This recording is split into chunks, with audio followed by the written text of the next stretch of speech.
ಇನ್ನು ಭಿನ್ನಮತ ಅನ್ನೋದು ನಮ್ಮ ಪಕ್ಷದ ಒಳಗಿನ ವಿಚಾರ ಅಂತ ವಿಪಕ್ಷ ನಾಯಕ ಅಶೋಕ್ ಹೇಳಿದ್ದಾರೆ. ಮಂಡ್ಯದಲ್ಲಿ ಮಾತನಾಡಿದವರು ಹಾದಿ ಬೀದಿಯಲ್ಲಿ ಇಂಥ ವಿಚಾರ ಮಾತನಾಡಲ್ಲ, ನಾಲ್ಕು ಗೋಡೆಗಳ ಮಧ್ಯೆ ನಾನು ಮಾತಾಡ್ತೀನಿ ಅಂತ ಹೇಳಿದರು.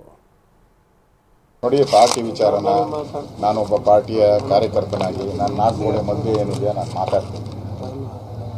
ನಾನು ಬೀದಿಯ ಹಾದಿಯಲ್ಲಿ ನಾನು ಮಾತಾಡಲ್ಲ. ನಾನು ಜವಾಬ್ದಾರಿ ಸ್ಥಾನದಲ್ಲಿ ಇದ್ದೀನಿ. ವಿರೋಧ ಪಕ್ಷದ ನಾಯಕನಾಗಿ ನಮ್ಮ ರಾಷ್ಟ್ರೀಯ ನಾಯಕರು ನನಗೆ ಗೌರವವನ್ನು ಕೊಟ್ಟಿದ್ದಾರೆ. ಅದನ್ನು ಏನಿದ್ರು ನಾಲ್ಕು ಗೋಡೆ ಮಧ್ಯೆ ಮಾತಾಡ್ತೀನಿ.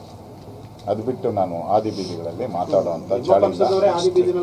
ನಾನು 50 ವರ್ಷದಿಂದ ಈ ಪಾರ್ಟಿಯಲ್ಲಿ ಪ್ರಾರಂಭದಿಂದ ಇದ್ದೀನಿ. ಪಾರ್ಟಿ ಕಟ್ಟುವಾಗಿಂದ ಹಿಡಿದಿದ್ದೀನಿ.